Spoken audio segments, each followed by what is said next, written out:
নমস্কার বন্ধুরা, Bengali food জাংশনে আপনাদের সবাইকে আবারও একবার স্বাগত জানাই। আজকে আমি আপনাদের জন্য নিয়ে এসেছি দারুণ স্বাদের নিরামিষ একটি রেসিপি।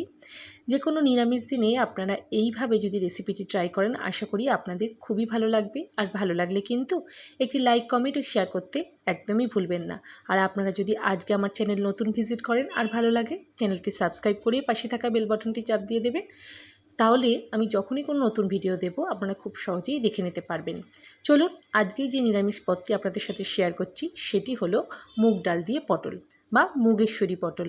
দেখতেই পাচ্ছেন পটলগুলো খোসাটি ছাড়িয়ে নিয়ে আমি কেটে রেখেছি। এখানে নিয়েছি মুগ ডাল, গোটা জিরে, গরম মশলা, তেজপাতা, এখানে নিয়েছি জিরে গুঁড়ো, চিনি, হলুদ, লবণ, এখানে ঘি, কাশ্মীরি লঙ্কা গুঁড়ো, ধনে গুঁড়ো, এখানে জিরে বাটা, আদা বাটা, কাঁচা লঙ্কা বাটা আর দুধ। এই নিরামিষ দিনে এই রেসিপিটির কিন্তু কোনো তুলনা নেই, একদম অসাধারণ খেতে। চলুন স্টার্ট করে দিই আজকের রেসিপি। একটি কড়াইতে প্রথমে আমি মুগ ডালটি ভালো করে ভেজে নেব। আপনারা যদি আজকে আমার রেসিপি ফেসবুক পেজ থেকে দেখে থাকেন তাহলে পেজটি ফলো করে লাইক করতে একদমই ভুলবেন না। আর প্রত্যেক বন্ধুদের কাছে অনুরোধ রইল ভিডিওটি স্কিপ না করে পুরো ভিডিওটি দেখার। তাহলে আপনারা যখনই রেসিপিটি তৈরি করবেন পারফেক্টভাবে তৈরি হয়ে যাবে। ভাজা হয়ে গেলে আমি ডালটি ভালো করে ধুয়ে নিয়ে একটি পাত্রে ভিজিয়ে রাখব। এরপর কড়াইতে সর্ষের তেল দিয়ে দিচ্ছি, দিয়ে কেটে রাখা পটলগুলো এর মধ্যে দিয়ে দিচ্ছি।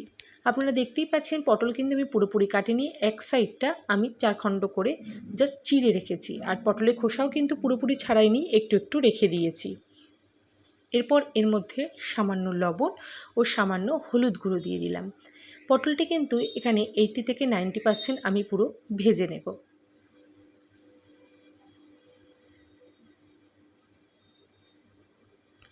নিরামিষ এই রেসিপি কিন্তু যে কোনো আমিষ রেসিপিকেও হার মানিয়ে দেবে। আর যারা নিরামিষ খেতে খুবই পছন্দ করেন তাদের তো কোনো কথাই নেই, এটি একবার বাড়িতে ট্রাই করতে পারেন। কথা দিচ্ছি খুবই অসাধারণ লাগবে।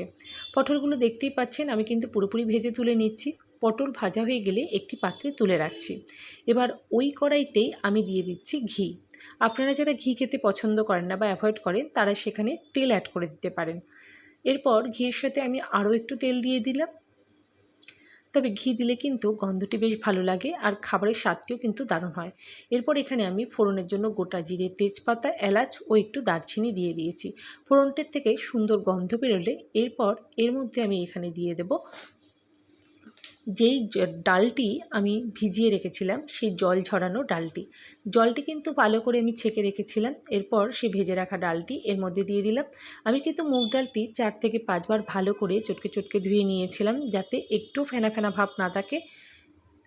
ডাল দিয়ে দেওয়ার পর এর মধ্যে আমি এবার সামান্য নুন, সামান্য হলুদ গুঁড়ো ও সামান্য কাশ্মীরি লঙ্কার গুঁড়ো দিয়ে ভালো করে ডালটি ভাজা ভাজা করে নেব। গ্যাসের ফ্লেমটি এই সময় লো টু মিডিয়াম ফ্লেমে রাখবেন।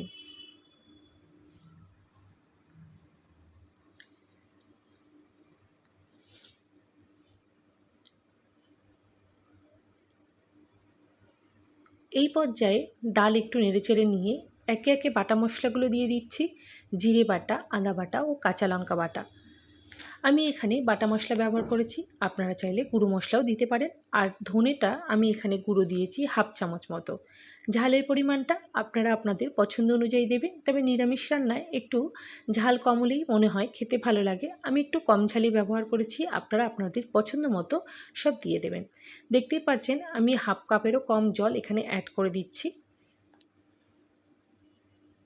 এই মুগেশ্বরী পটল বা মুগ ডাল দিয়ে পটল যেটি হবে সেক্ষেত্রে কিন্তু ডালটি একদমই গলে যাবে না, বেশ দানা দানা টাইপের থাকবে, তবেই কিন্তু এর স্বাদটি বেশি হবে। এরপর আমি এটি ঢাকা দিয়ে 5 থেকে 7 মিনিট মতো রেখে দেব। জল দেখতেই পেলেন আমি কিন্তু খুব কম জল অ্যাড করেছি। এরপর আমি ঢাকনা খুলে নিচ্ছি। এরপর আমি এর মধ্যে পটলগুলো দিয়ে দেব, যেই পটলগুলো আমি আগে থেকেই ভেজে রেখেছিলাম। ভাজা পটল দিয়ে ভালো করে আমি আরও একবার নাড়িয়ে চাড়িয়ে নিচ্ছি। এরপর আমি এখানে 1 থেকে 1.5 কাপ মতো দুধ এর মধ্যে অ্যাড করে দিলাম।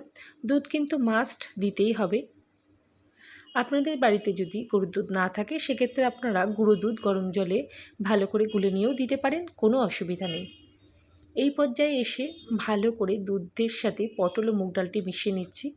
আর একটু লবণের প্রয়োজন হয়, এখানে আমি আর একটু লবণ অ্যাড করে নিচ্ছি। আমি এখানে আরও একটু কাশ্মীরি লঙ্কার গুঁড়ো অ্যাড করেছি।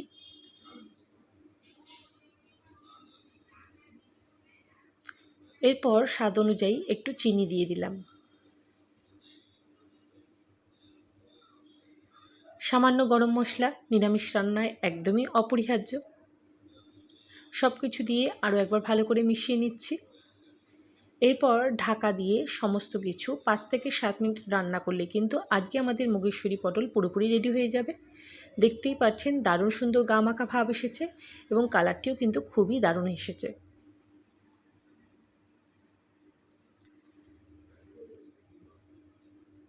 ব্যাস, আজকের রেসিপি আমাদের পুরোপুরি রেডি হয়ে গিয়েছে। এরপর গরম গরম আমি সার্ভ করে দেব। আপনারা এটা ভাতের সাথে খেতে পারেন বা যে কোনো পোলাও বা নিরামিষ যে কোনো পদের সাথেও খেতে পারেন। আশা করি আমার রেসিপি আজকে আপনাদের খুবই ভালো লেগেছে। সবাইকে অসংখ্য ধন্যবাদ ভিডিওটি দেখার জন্য। সবাই খুব ভালো থাকবেন, সুস্থ থাকবেন।